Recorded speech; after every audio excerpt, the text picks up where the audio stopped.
Namaste, welcome everyone to another edition of my conversations with Shankar Bharadwaj Khandavali, uh, taking forward the dialogues between us, the Hindu dialogues. My conversation today is on the Varna system, the much maligned and debated and hated Varna system, the entire anti-Brahminical narrative that spreads across our country, spread by Marxist historian and Dravidianists and all such categories of people. So we're going to talk and explore a lot more about Varna.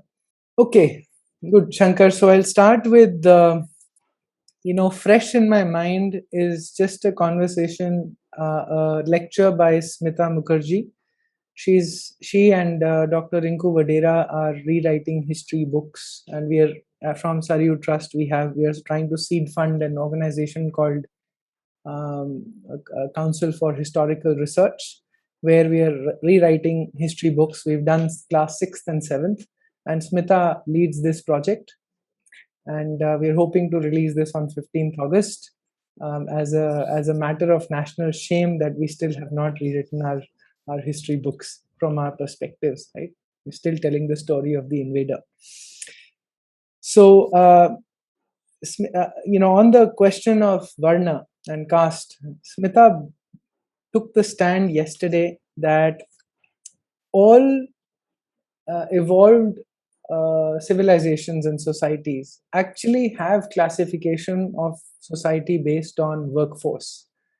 She gave very interestingly the example of bureaucrats in our own country in modern times, class 1 to class 4 officers. And she asked a question back to the audience, what do you think that is? Isn't that a classification of society based on competence of people? People who can do higher order things and lower order things? Just in your own government, you do the same thing.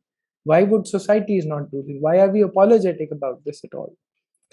So I found that very interesting. And in fact, she also brought up that the this untouchability, for example, she took that on and said that until about early 20th century, the British themselves had something called a class of people in the British society called night soil lifters or something like that, she mentioned.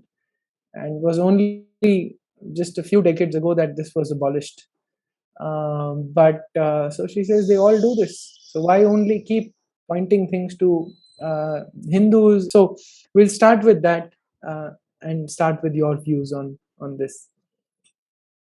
Sure, yeah, this probably is a very big topic, so we might end up doing multiple. As a topic, I think it will be the basic concept is one thing we'll need to see. As I keep saying, the 4 levels, the worldview, how we look at nature of human, therefore, how we look at the nature of society. Hence, the social institutions, what our doctrine is. And then we have to look at the social institutions. You call it the jati or the vritti or the family or the varna, whatever. And then we will have to look at how it operated in as a living reality at different times. Today, how it operates. The bigger factor most people ignore while evaluating all this is what is the relation between the society and the state at different points of time. What role the state plays, the government plays, the head of the state plays in the social dynamics. And then as we have to explain, look into the past, we will also have to look into 2 classes of texts. Right? One is the instructive or the prescriptive texts like the Dharma Shastras, where we understand the nature of the concept. And then we have the Itihasa Purana or more recent examples from the past where we can understand how the principle operates in reality. Understanding Smriti may not be sufficient. We'll need to go into Itihasa to understand how that principle actually applied in life. The concept of Varna becomes very difficult to understand from the British times, because in the British times there was no Hindu state. It was a British state that was operating. So it has completely supplanted the entire, Hindu social institutional view of the state. The state doesn't see society in terms of Hindu social institutions anymore. It started viewing the Hindu society from a British viewpoint, which is essentially an Abrahamic Christian viewpoint. The Christian view of Hindu society is what we see in play in the British times. So we will have to go a little farther into the past to understand how things played out. So I think people have tried this. From British, we go back into the Maratha period. But Maratha period also was very instrumental in actually feudalizing society. A lot of institutions were in a collapse because they were also in a crisis mode. They were expanding in a political sense, but socially we were also declining very rapidly in the Maratha times. Okay. Then to understand further, we'll need to go further back into, say, Vijayanagara period when the social dynamics were more operative as a true Hindu empire, where the different classes of people could be seen, what they were doing, what was their collective output, what did the Kshatriyas contribute, what did the Brahmanas contribute, what did the Vaishyas contribute, and what did the Shudras contribute, what was their relative proportion in the population. All these things we can probably understand better from the Vijayanagara. That would be a positive example. Maratha period would be a example for a crisis period where things were in downfall, but the state was trying to control the downfall. British period would be a much different, an entirely different scenario where the state is actually going against the society, oppressing it. So all the dynamics that are visible in the society in the British time would be a counter example, actually, how Varna would not be operating rather than how it would be operating. Or what would happen if the society is trying to resist an oppressive state, rather than how a state which is part of society would be operating. So each of these would be a different class of examples that will give us a very different view of what that system would be. But none of these actually gives us a good understanding of what Varna actually is in itself. So for that, we will need to really go into the Dharma Shastra, and then from the remote past, we will need to trace out how things have evolved and what remained unchanged. Because as we understand, Dharma is at different levels. Right? There is a Sanatana Dharma, then there is a Yuga Dharma, then you have the Deshakala. What is temporal, what keeps changing with time and space. I don't think most Hindus would have that understanding of the distinction between what is Sanatan and what is sort of temporal or Desha Dharma. Yeah. I think maybe a longer separate topic itself to explore Correct. at some point.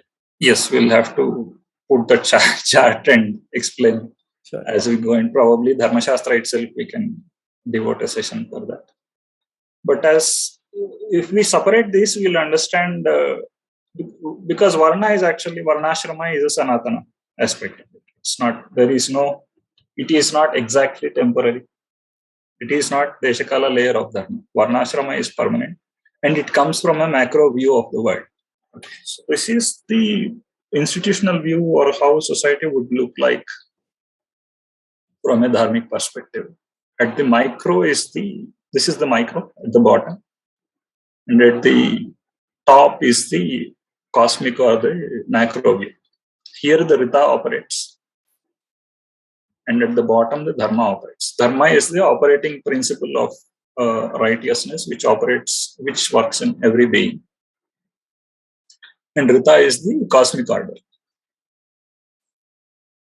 And this whole institutions that are built in the society are vehicles for reconciling the individual with the universal, the Vyashti with the Samishti, and act as vehicles for the fulfillment of the individual or the collective being. So the smallest unit, that is the family, that binds the individual and gives him a sense of belongingness with the surroundings. And then we will have the different occupational units or the vrittis, the kulas.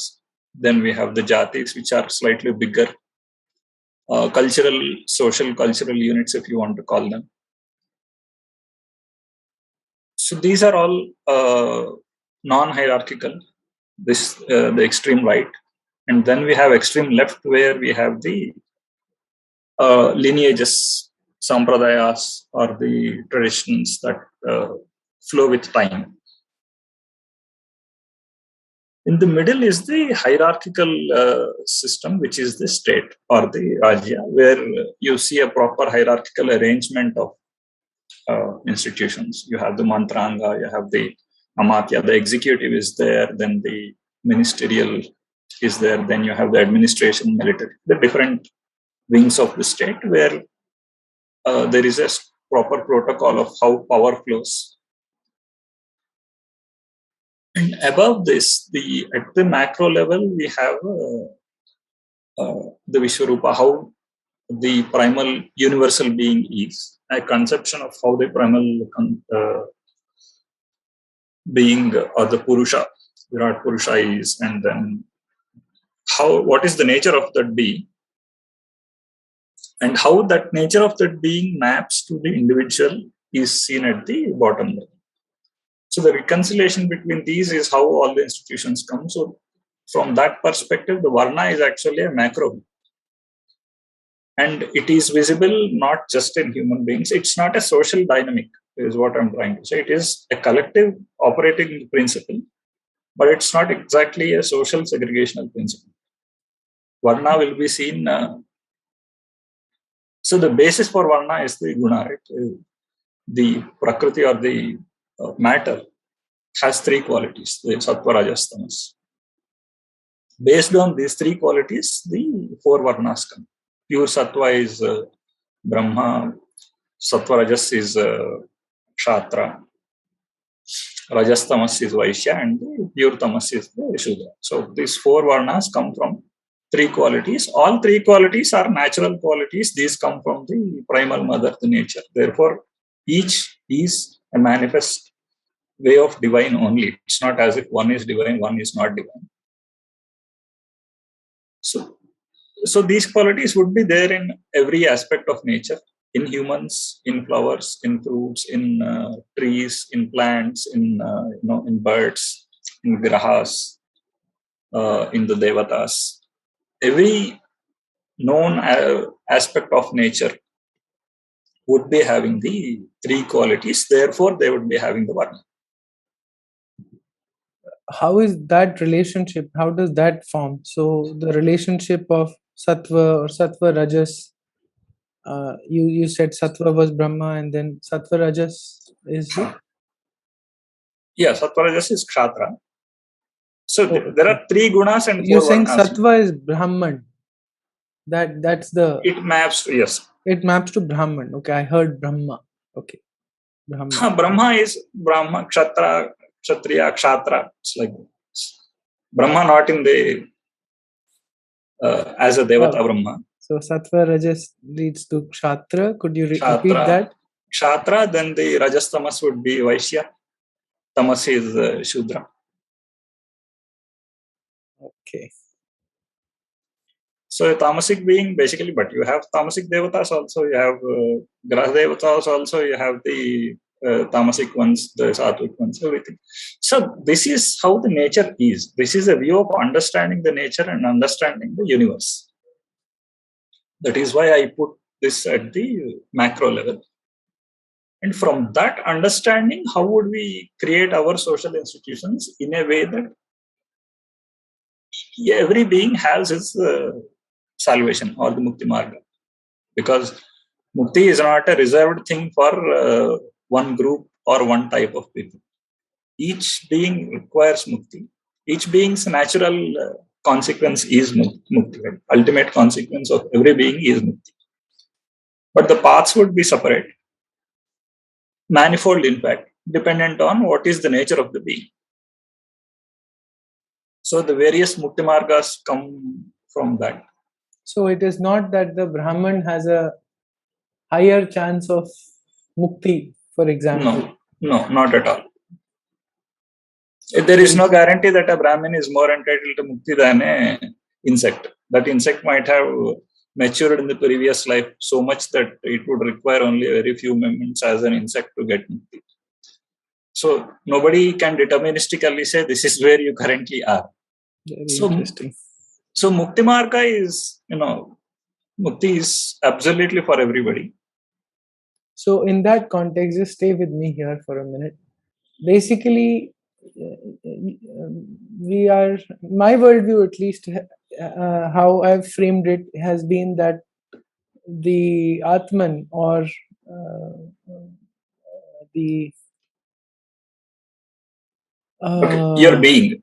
The being. Okay, my being has traveled through, of course, multiple lifetimes, been through many experiences, and perhaps in this experience, I've chosen to be a Vaishya who's pursuing a life of a Vaishya and business and all of that. Perhaps in another lifetime, I would have been a Brahman or outside the Varna system or anything else. I guess I'm trying to clarify, is this a climb up in the ladder of evolution which leads to mukti? Or is this a vertical slicing, and every layer strata of society exists in parallel, and all of them have an ability of mukti at the same time. So they are traveling through. Me as an Atman, as a being, is traveling through all these classifications of society through multiple hundreds of lifetimes, perhaps continuing to evolve, if you like. So evolution is not from Shudra to Brahman and then going forward, is essentially what I'm... Evolution doesn't have to be from Shudra to Brahman. Evolution, you can definitely get mukti as a Shudra or not human also. That's the point. But that is about the current life. In the current life, you might be born as anything. But if your previous life maturity is sufficient and you are near moksha, then your current life can also lead there. And a Shudra who would have completed his cycle in the previous life itself and is very near would also behave accordingly. He would not conduct like a Shudra. He might be born in any kind of family. There might be a reminder that he might want to clear off. But his conduct also would be of that order of maturity. That level of divinity would be visible in his actions and words and what he is saying and thinking. So then the birth into a certain strata or classification of society in a certain parents might be to simply give that experience to be born in a certain parents, or just complete whatever is little is left. Yeah, in that case, yes. And is that the reason why anybody from any strata of society can become a rishi? So Pankaj Saxena said very nicely, I believe, that Brahma Rishis or just Rishihood is outside. You basically leave your Varna from wherever you come, you break the ties of it and move into Rishihood. Correct. So Rishi carries he's not a Shudra anymore or not a Brahman anymore. Yeah, in that sense, a lot of categories are outside fourfold order. The Rishi doesn't have a Varna. Sannyasi also does not. Sannyasi also does not. And the Rishis have come from all groups. There is Matanga, who probably comes from ST kind of group. And then there is Vasishta, who comes from a Brahmana group. So, yeah, Rishi can come from any group. Then you have Vishwamutra. So, Kshatriya, it doesn't depend on your Varna. It's basically that level of maturity and evolution. And knowledge, of course. So that starts to make sense, because then the order of mukti is actually via sannyas or becoming a rishi, if you like, basically achieving some higher qualities of divinity. No, that again, let us say rishi is not a mukti marga. Rishi is a category of people. Okay.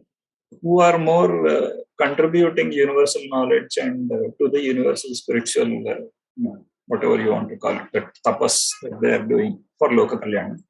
Okay. One seeking mukti does not require to become any of this.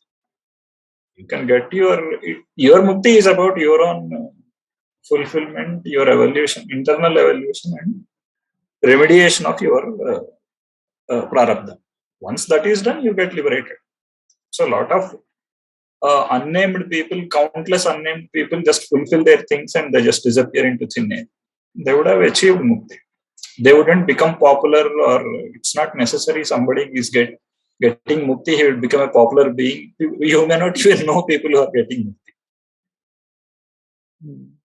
Becoming a rishi or a celebrated man is a different thing. It is basically people are born with certain purpose. Let us say the world requires that shastra, and then somebody is born into that, and then he gives that shastra, he goes. Or Dharma Shastra, or even Natya Shastra, or whichever. And then you have Avadhutas. I've been reading little bit about Avadhut, and I had an experience with somebody who's a very big lawyer there, who told me a story that the man basically sitting one day, he just appeared in rain. This is a very, very big lawyer, won't name him. And this person appears in shambles, totally, almost like a mentally, you would meet the person, you would say, poor guy, mentally ill. And this lawyer says he's a very old man, and he says he's an Avadhut Baba. And the moment I saw him, I knew it was an elevated soul who's, I don't know, maybe just fulfilling a last life or something like that.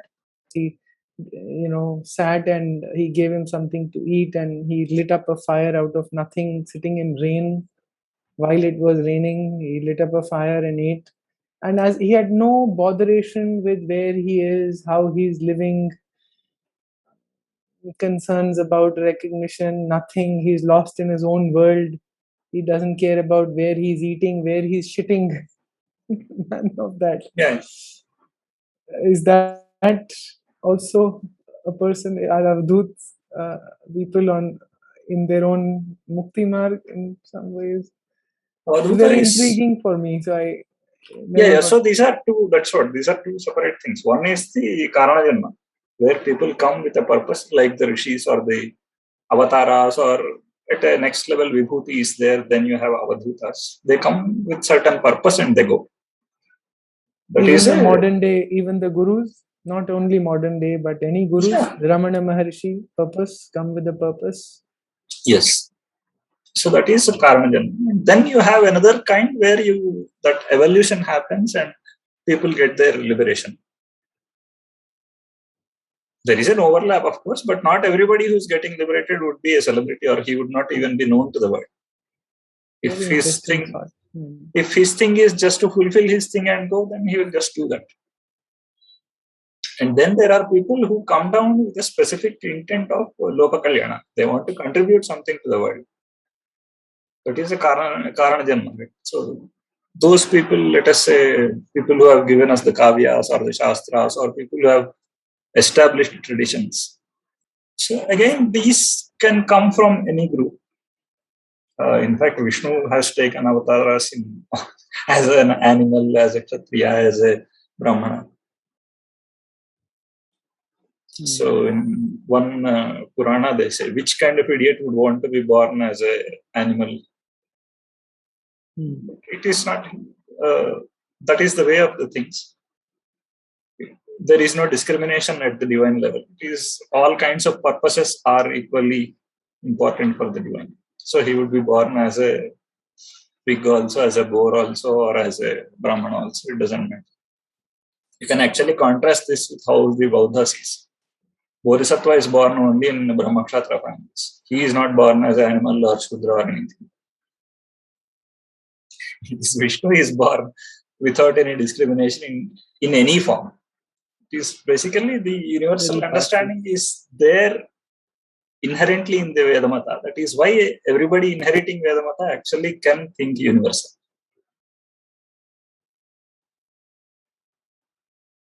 Then, so coming back, yeah, at the concept level, this is all good. The main contention people have is what about the least common denominator? How is discrimination built into this system? And then they want to read back the present into the past. They try to interpret the Itihasa Purana in a way that suits their theories. There was discrimination that is coming out in Ramayana, in Mahabharata, all these things, which is where the real problem is. So, if we understand these epics properly, then we also understand how to understand the Dharma Shastra, because epic is the living demonstration of the Dharma Shastra, the same principle, how it is operating in life. So, if we understand this, we have understood the Dharma Shastra. So, were there rishis from all groups in Ramayana and Mahabharata? Yes. Were there rishis from all groups in 19th-20th centuries? Yes. So, did society discriminate between them? No. Did society revere both kinds? Yes. So, is the principle operative at all times? Absolutely yes. It is not as if that principle has stopped operating at some point in time. And then obviously there are problems in every society at all points of time. We'll need to understand what those problems are without trying to conflate them with how the operating principle works. Let us say there was feudalism was there, caste oppression, this feudal oppression was there, then the what other problem? Untouchability, obviously, that is one aspect, but the problem was exploitation is the bigger problem. Ill treatment of people, exploitation. These are the main problems. When this happens, how much is it actually happening because of that principle, and how much is it happening simply because there was a inimical state or a inimical system that is governing the society? And most people that I have seen so far have not done any honest analysis of how much the state had an oppressive role in corrupting the society. They try to completely isolate the state and try to understand only the social principle, which will not take us anywhere. So, if you take an example, British time, that was the first time when we had absolutely no Hindu principles operating in governance. Your learning systems were removed and replaced, and you were completely demilitarized. Your trade was taken away by the British. So you had to import only finished goods, you had to export only raw goods. All this was there. So Brahma, Kshatra, Vaishya, all the three Varnas were eliminated by the British for all practical purposes. So you are left with being a Shudra society, with all the Varnas actually doing only Shudra work. What would happen? There would be oppression, there would be infighting, there would be conflict, there would be. So when the whole society is oppressed, you don't expect that they are going to be sweet to each other, right? People are going to bicker about resources. There would be conflict for resources, contention for resources. There would be power dynamics operating. So, yeah, obviously there would be problems in society. But do we actually understand that all these are created by an oppressive state? Or do we simply think that this society has started fighting among itself? There is an naturally people started fighting without any external causation. So this is something very disappointingly for 70 years, even after independence, people have not sufficiently surveyed. There are one or two random statements saying, yeah, under Islamic rule, the SC/ST groups have increased, all those things. I mean, K.S. Lal has written a book also. Such kind of things, but there is no in-depth analysis of how society got corrupted under an inimical state. You need to separate the money and wealth dynamics. You need to understand how the exploitation actually works. How did feudalism come into existence? How did actually, I think I was mentioning the other day also, under the Marathas, how, especially under Peshwas, how the landlords were incentivized to extract tax, all those things. From then, things only got worse under British, right? Where the Zamindari Rayatwari Acts have come. So exploiting the peasants became a norm under British. I think just a quick deviation here. I know you've clarified this earlier, but whoever is listening to this point, I wanted to clarify that the Marathas had probably, you mentioned that Marathas had no choice but to put the Yes, chauth and other types of taxation systems because they were fighting a brutal yeah, asymmetric war. under a resource crunch. Yes. Yeah. So today things have to correct. Is it really the social dynamic that needs to change, or is it the state that needs to change? Have we fixed the state that was actually acting rogue, or we have not? So, and we also know how this whole bonded labor thing came, how people were defrauded in the name of loans. So, where literacy had become extremely important at that point, and how British had actually weaponized the literacy. That is why the difference between literacy and education, even people like Lala Lajpat Rai at that point had to highlight, because we did not have so much emphasis on written documents previously. It's not just word of mouth, but we understood there was a way in which society worked. Social and contracts were there, understanding was there. There was a norm of how the lands are distributed. There was a norm of how lands are owned and transferred. Legacy was understood, not just legacy, and transactions were properly understood. There was wealth management, and Arthashastra was operating. So we had a very well-functioning system. It's not as if the written documents were the only way we understood all this. And not just that, with the literacy or the English education, what came was the peasant or the lower class was really oppressed at that time. Till then, they were living their life.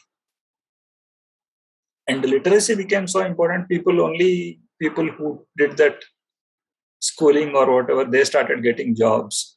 And employment was the only thing, because higher posts were anyway barred. Indians were not the rulers. Indians were not the traders. Indians were not also the protectors of the society. And Indians were not also seers. So, given that the entire society was brought down to certain occupations, instead of the full spectrum of occupations which a normal society, independent society would be having. So the best minds started doing the clerical jobs. Then what would the clerical jobs, people capable of clerical jobs would be doing? They would be going out of job. And they can't also compete with the clerks anymore. Forget British, look at the 70s, 80s, the best guys started getting bank clerk jobs. Brightest ones who could do 60 problems a minute, they were barely getting bank clerk jobs. With that level of resource crunch and competition created for livelihood, you would obviously see problems in society. Impoverishment is there. Social conflict obviously would be there. And everybody would try to leverage his strength to outplay the others. That's correct. And blame of the Brahmins occupying all positions of power and all of that. That would exactly. So that's the reason I brought up the literacy, because British did the literacy census in 1931. And they introduced the English education in 1820. So a century of what they have done, as a result of it, only the best minds could occupy all the clerical posts. And when they did a caste census, Brahmins ended up being most of the clerical posts across the country. That is the source of this whole thing. No? I mean, they categorized others as SC/ST who were not getting any share into the jobs, and all those problems British had articulated at that point, which is what our leaders had picked up and started screwing our society. So they feudalized the society, they weaponized the literacy, and then the results of that they put on the society. And the solution is to now create an asymmetric system where you bring everybody to be able to compete into that mode of literacy and this ladder that the British has defined, rather than understanding that our society has its own dynamic. We have our own strata, we have our own spectrum of social functions, and we need to enable people to perform what suits their interest and nature. Now everybody feels, look at our generation, why did a lot of people want to become engineers? Because it is fetching, not because it suited their nature. So similarly, a lot of people, previous generation, wanted to get into government jobs. So this is all an artificial incentive system created by the state. And this is not a blame on society as such. Whereas we are trying to understand this as a social problem, not as a state-created problem. So this aspect needs to be sufficiently studied, which has unfortunately not even started. So, two main takeaways from our conversation so far. One, that Varna is natural and universal, and that all creation, all living things in creation, everything has a Varna, and they're simply coming from the three gunas. Yes. And then the second thing you're saying is that instead of blaming the organization of the Hindu society according to this natural order for fulfilling the human purpose of mukti, and which exists for everybody at all levels and all living beings, it doesn't matter, not only human. The role of the state in actually destroying these functions or messing up with them, which leads to conflict. And so, yeah, so those are the two main thrusts of the conversation so far. Very good, very interesting. Thank you. Third would be the heredity aspect that you brought, or the endogamy or the heredity, which is the main issue people have. Because a lot of people say, yeah, every society has classification, but your classification is rigid because one who is born into something is stuck to it. How far is it true? Now, first of all, a lot of people confuse this because. But isn't that also, doesn't that get answered, Shankar? Because I want a certain experience, and my being is of a certain evolution. I want a certain experience. I'm on the path of mukti, and I'm simply choosing based on which experience is helping me in that journey forward. So I mean, that's actually seamlessly explained by this, and there will be no conflict. There will be no sense of envy between. But how do you explain the suffering aspect? You can't just dismiss saying that you would have chosen suffering, so now you are gone for life. That fellow, while suffering, would want to get better. Surely, get better is fine, but so how is the institution helping him is the question. Okay. Right. It's not about whether we can rationalize it or not. Okay. And that is where the Mukti Marga, all these things come. And that is where we also need to understand that one's potential and character are regarded in society regardless of which group he belongs to. As we take the examples of rishis of 19th-20th centuries, people all with character are always rewarded and respected. And the other aspect is it has nothing to do with Varna. Now, Varna is a macro thing. You can be born into certain group and you will have the limitations of that group. If you are born as let us say, a Brahmin, you will have the limitations of the group. You will not be a brute force. You will lack the brute force. You will be vulnerable against brute force. You will definitely have your weaknesses and you will have your strengths. Same applies to any group. And there are able elements in every group which are going to reap the best of the benefits of that group. But this again has nothing to do with Varna. I mean, did anybody ask, if you see the Mahabharata or Itihasa Puranas or even in the recent past, does anybody debate the Varna of Vidura or Karna anywhere? There is What absolutely. do you mean? Debate the, I mean, of course. Is there any discussion of Vidura's Varna or Karna's Varna anywhere in Mahabharata? No, there is no. But there is discrimination, yes. We'll get there. Okay. But this has nothing to do with Varna is what we'll need to understand.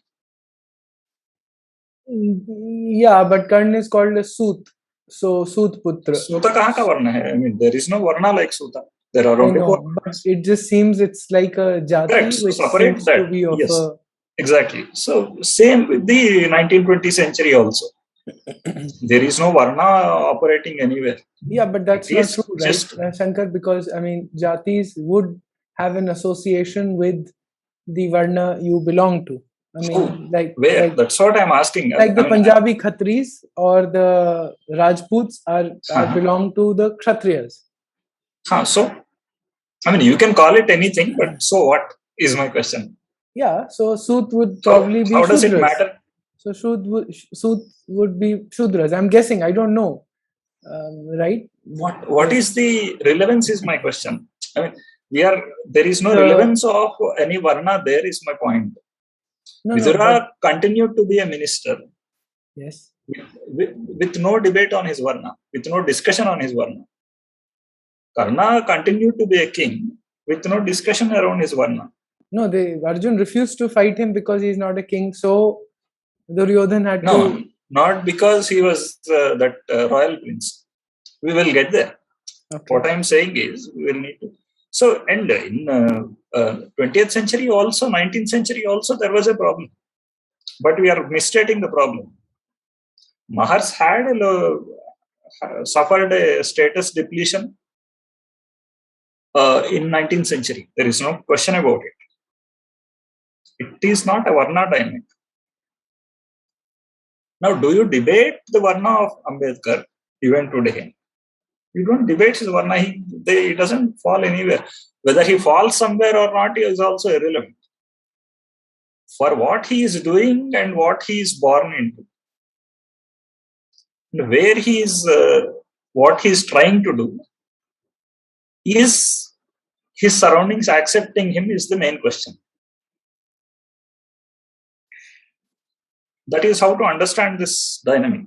So when Karna tried to be what he was not, he entered the arena of princes. And the princes were the ones in the Rangabhumi, they were competing with each other. It was not even a fight, right? It was not a battle or anything. It was a competition. There is a specific target audience there. And Karna entered it uninvited. You think he will be respected or you think he will be insulted? It's a natural human dynamic.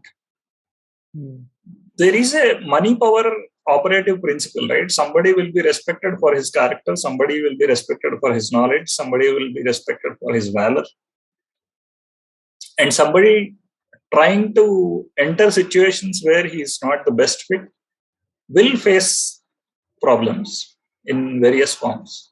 He will either underperform or he will be insulted or he will be defeated. A lot of things would happen. And those situations, insulting situations, have been faced by many people. Drona was insulted by Drupada. So that will happen to any human normally in life. Now the problem is you put a stamp of Varna and say, no, this happens because of Varna. Correct. Yes. The number of times Drona was insulted in the Mahabharata because he was a Brahmin, trying to meddle with the Kshatriya functions. Well, he was definitely out of place. So it was not because he was a higher Varna, he was spared. No, he was not spared at all. So we'll need to understand, these are simple human dynamics we'll need to understand, which will be in play at all times in all societies. Are we putting some stamp on it in terms of branding the groups? Did they have those branding of groups? They didn't. Suta is a group in itself. And Suta was a very powerful group in Mahabharata. Sudeshna, Kichaka, Karna, there are many Sutas in Mahabharata. They enjoyed very powerful positions, royal positions. Oh, that never comes out. Not on the TV show Mahabharata. I know, that is why I'm saying. Oh, okay. It comes out as if some lower in class other people. Suta is an outcast or some nonsense. Living. Okay. No. So royal charioteer were used as diplomats. Now you see where the diplomats are in social ladder today. They are powerful than all of us. Yes. So they had that money and power, but they did not enjoy a very great reputation in terms of their character. Neither Kichaka nor Karna, but they were always regarded and feared for their power. Got it. So money power dynamic, wherever it comes, obviously a Kshatriya would have a problem with the Suta. And he will try to put down a Suta where he can. So that is a simple power dynamic. Now, did Karna have any problem? Did Karna, he was in fact not a born king anyway, right? Or he was not brought up as a king. He was brought up as a charioteer's son. But he was given all the education in terms of what a prince can get. He learned the Dhanurveda, all those things. He competed with the princes. Yeah. So not just Parashurama, Drona also. Okay, I don't remember that. It was only Parashurama. Parashurama was a much advanced thing. Once Drona refuses him the Brahmastra, because Karna has no eligibility for Brahmastra. Firstly, he is mired by jealousy and all those things. So Drona does not give Brahmastra to Duryodhana. He also does not give to Karna. I did not know the Karna being part of Drona's. Very much he was taught. And was it there in the Mahabharata? No. Yeah, very much. It's there. Along with Arjun, Duryodhan, Karna was also studying. That was never shown, if I remember correctly. It's not shown. No, it's not shown that directly. But he did learn from Drona. The contention comes at the Brahmastra. Then he can't stand the refusal of Brahmastra because he needs to somehow defeat Arjuna. Then he goes to Parashurama. So from there, the character is visible, right? I mean, you can lie to get what you want, all those things. So the lower character of Karna is very clearly visible in Mahabharata. He can compromise on honesty or anything. Right? So that's not how the Rama or Arjuna or Yudhishthira or Harishchandra... None of this is actually talked about. It's just the incident of that insect biting him while... But that is clearly demonstrating your dishonesty also. And for what? Have you lied to save somebody's life? No, to achieve your own career just goal. Help me, sorry, I want to go back to the story of how he went to Parshuram. So he would have gone to Parshuram to get Brahmastra as a Suta. Or, no, of course as a Suta, because he did not disclose that he was a Kshatriya, which is what angers Parshurama. No, he tells that he is a Brahmana. He says he's a Brahmana. Yeah, that's the whole point. He lies. No, I did not know. I thought he says that he's a Suta or something. No. A non-Kshatriya. Okay. So that is when that insect bite comes, where Parashurama says that a Brahmin can't stand it this long.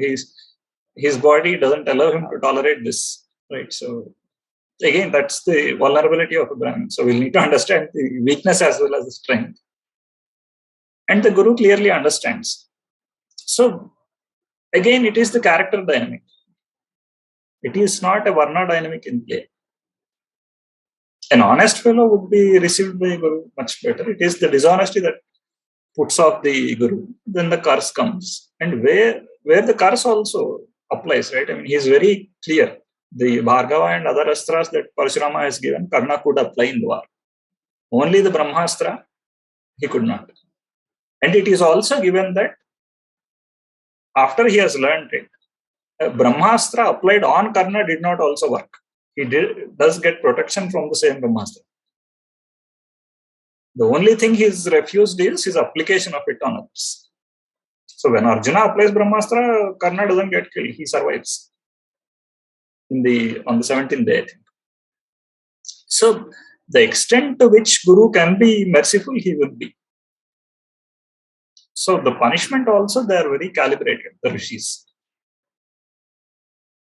But where his character dynamic comes into picture, that needs to be understood. Again, when he cooperates with Duryodhana and all that, for what is the motivation? It is basically his enmity with Arjuna. He's trying to. It's not as if he is trying to do good to somebody and then out of a noble intention he has lied to some. It's not that. Whereas you have the contrasting examples, even under extreme circumstances, Harishchandra would not lie and all those things. And Yudhishthira would lie only under an extreme circumstance, that too when Krishna exhorts him to do. So those lines, what is the different stature of different people? What is the different levels of character people have? According to that, they got results.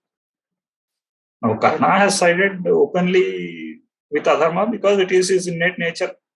It's not as if he is born very dharmic and then somehow he turns adharmic.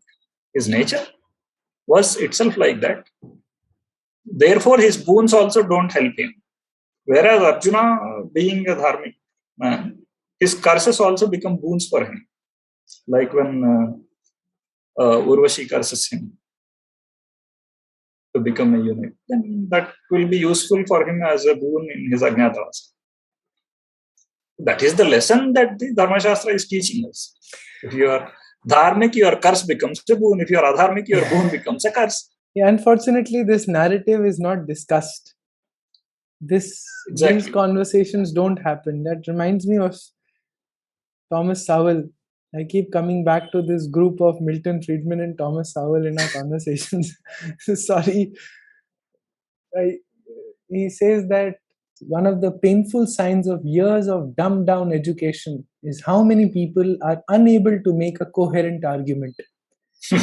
They can't vent their emotions. They can vent their emotions, question other people's motives, make bold assertions, repeat slogans, anything except reason. Doesn't that tie so beautifully into what you're saying? Exactly. It's all there. We just don't apply our common sense to understand what the epic is saying. Yeah, but it's also dumbed down education. You see, I may have common sense only when I'm able to hear this, and then you're allowed to apply it. Yes. If I don't even know, this type of a narrative, I'll never have the ability to apply it also. Even if I have the ability, I can't apply it because I don't know. Yeah, because it's not just IQ. It is about perspective. And that perspective is denied. Yes, that's correct. Absolutely. So beautiful. Learned a lot today. So, the last thing about Karna is not the last, the penultimate is birth factor. There's so much of thing around birth and people being denied certain things by birth. Everybody knew that Karna was not a son of Charioteer by birth. Everybody there knew that he would have had a different origin. Most likely a Kshatriya origin. That is why nobody made a noise when he was given a kingship. All that he earned was because of his birth, not because of his upbringing. He was a born Kshatriya and he was treated as Kshatriya. By that virtue, he was given Dhanurveda by benefit of doubt. And then he was given a kingship. So what exactly was he denied? Because he was a Sultan. Is there anything he was denied? So Drona probably taught him Dhanurveda and along with the princes, under an assumption that he has Kshatriya. No, so Adhiratha, Karna's foster father, approaches the teachers saying, this is my son, I have raised him. But looking at his radiance, I don't get a feeling he somehow belongs to my group. He should have been some higher group. I don't want to deny him the chance because he is risen by me. So I let him choose what path he wants. And Drona accepts him. accepts him. So where is he actually denied the thing? In fact, all that he does not have as a Kshatriya, he doesn't have the, let us say, Kshatriya would not accept anything for free. Accept anything? For free from anybody. That is a rule for a Kshatriya. So when Rama goes to Vanavasa, he is offered the tapobhumis, all those things by the rishis. He says, no, I will earn all of them by myself. I can't take anything. Karna has accepted the kingship itself without his own might. वो तो मुफ्त में मिला है ना, Duryodhan just gave it and this fellow took it. Which genuine Kshatriya would take it? So there are defects in him as a Kshatriya which are due to his upbringing. A Kshatriya would never show his back in a war. Karna has shown his back so many times, countless times. Bhima would be ready to die in front of the Narayanastra until he was pulled back, down. Right? So no Kshatriya actually backs down or shows his back. He would be ready to die. But Kshatriya, Karna does show his back so many times. Just look at the Mahabharata war, so many times he would have run away. In the Virata also, Gograhana also, he runs away. So there are some defects in his Kshatriya which are due to his upbringing. So only when there is the birth factor, the upbringing, the environment, his opportunity in life, all these align, then you make a perfect being. There will be defects if any of them is lacking. And Karna's character is definitely lacking in many ways, not just one way. Whereas opportunity-wise, he got everything he deserved, more than what he deserved. So society denying him an opportunity there is no indication from the epic at all. The epic says you got all the opportunities, but because your character is this, you could not make the best of it. And out of this, what the other things that comes out is, and this is the last point I was going to make, your upbringing and whatever the dignity of profession. Rama and Arjuna had learned charioteering. They learned how to drive a chariot. They mastered it. And this is shown in the epic. Arjuna does it even Gograhana time also and even before that. So he has a certain expertise in charioteering, not just Krishna. And why is that required for an archer? Archer can understand certain maneuvers in the field only when you have expertise in charioteering. And quite to the contrary, even though brought up by a charioteer, Karna doesn't have that skill. Or he doesn't have mastery in that skill. He doesn't have that higher order learning of charioteering. So although there are very few instances where he did it by himself, that is because he didn't respect the profession of his foster father. If he did, he always saw it as a lower skill. He wanted somebody else for his charioteer and all those things. Right? And the result that you can see as a consequence of that, you can see in the final war where you remember that story where this fellow aims. Karna aims at Arjuna. Shalya says, your aim is going off. You need to lower it. Then Karna leaves the arrow as it is. It hits the crown of Arjuna instead of his neck. Why did this happen? Because he doesn't have that first-hand direct understanding of charioteering and he didn't respect the word of his charioteer, his driver. Right? So these are very simple, straight things. We just don't apply our common sense to it. Correction. We are not given this type of perspective. This learning is... And so what happens now that the fact that Karna didn't understand dignity of profession, whereas Rama and Arjuna did, they valued the profession for what its worth is. Krishna did. Krishna did, obviously. Rama did, Arjuna did, everybody did. Ram, of course, yeah. And this guy because Karna looks at things in terms of status, not in terms of the original worth of things. Whereas Rama, Arjuna, the charactered people like Rama or Krishna have seen things for what their worth is, not their status. Status comes with your sense of self-esteem, not with sense of excellence or self-actualizing. So Karna always belonged at the self-esteem layer. He never transcended that layer into the actualization or self-transcendence that these people belong to, Arjuna or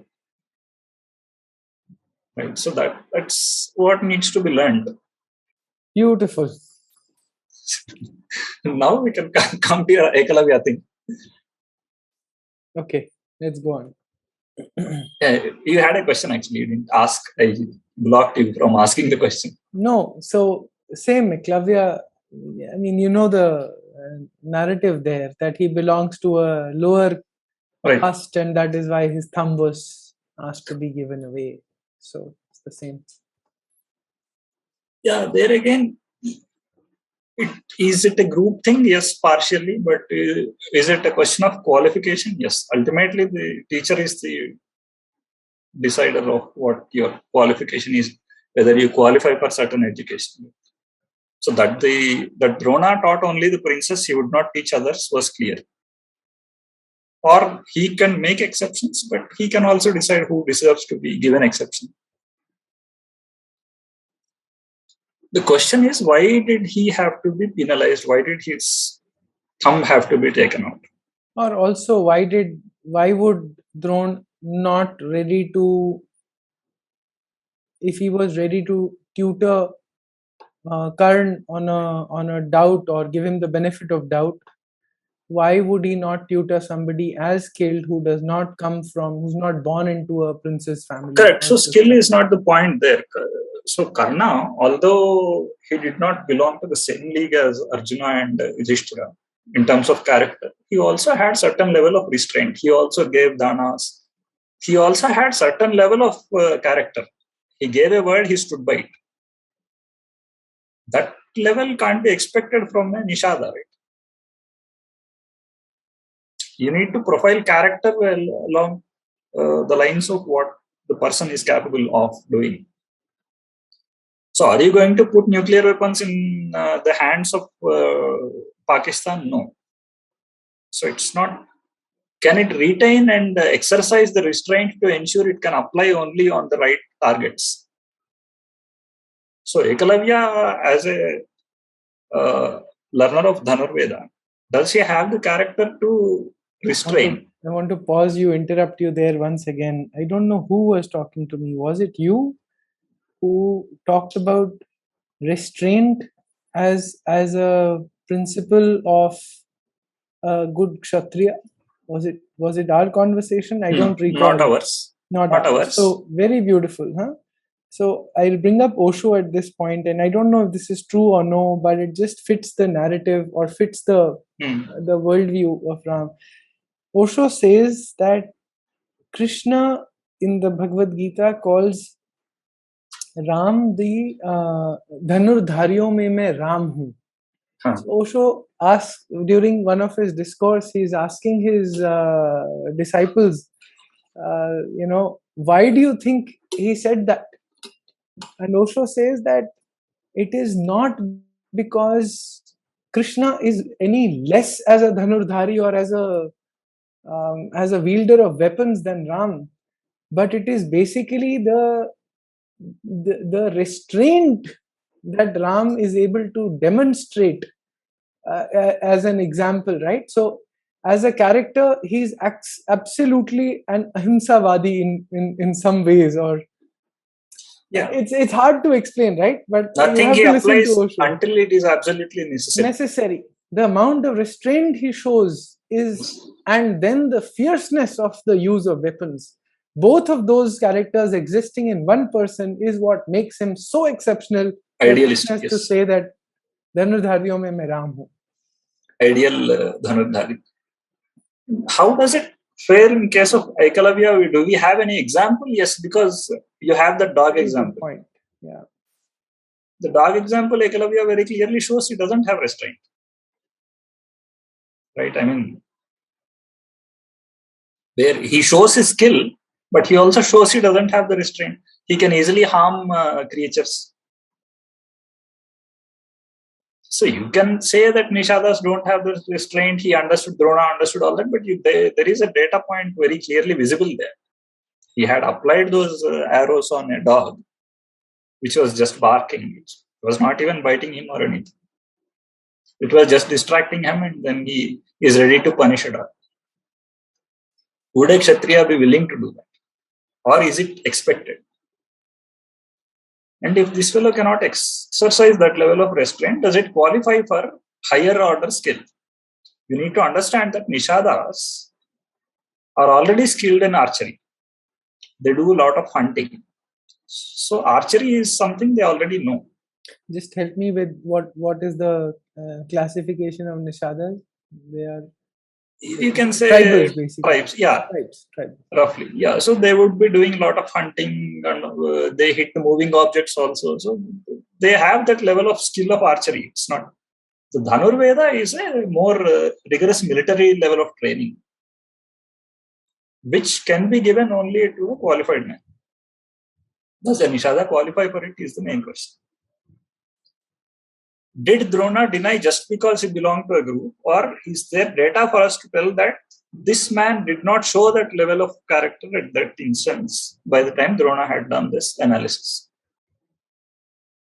So he hid and learnt everything without coming up front and correct. maybe So being courageous about it and bold and say that I want to learn with you. No, he did approach. So Ekalavya approaches. Okay. And he was denied, saying you can't learn from me. And then there is a stealth. He says he just puts Drona's idol and then he practices in front of that idol, saying that I got that. And then he acknowledges that I learned everything from Drona. So it is plainly a stealth of skill, which does deserve a penalty anywhere. Now, is it a stealth in terms of does he apply any Shabara mantras to extract that thing out of the image he installed? All these things are not necessary. I mean, they can be technical details. But basically, he himself acknowledges that he has learned that putting the idol and which he was clearly announced that he was not qualified for. So that is a clear stealth of and breach of his line privilege, which does attract penalty. Why should he not be given? We discuss the reason. And once he does he deserve a penalty? Yes. And eventually Krishna kills him later in the war. So he always belonged to the other side, right? And that was no reason why, again, the Vidya is not given. For instance, Drishtadimna or Karna, all these princes, although they belonged to the wrong side, Drona did not mind teaching them.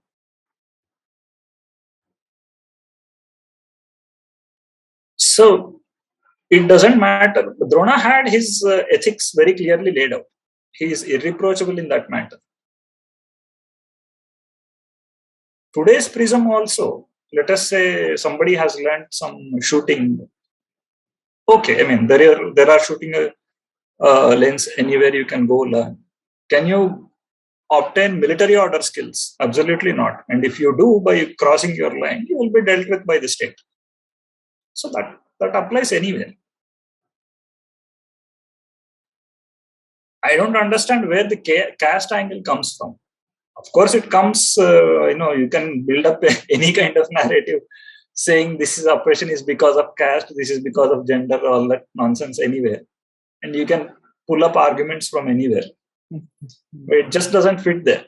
They can vent their emotions, question other people's motives, make bold assertions, repeat slogans, anything except reason. Except reason. Because Nishadas were there, Guha was there, Rama and Guha friendship is known to everybody.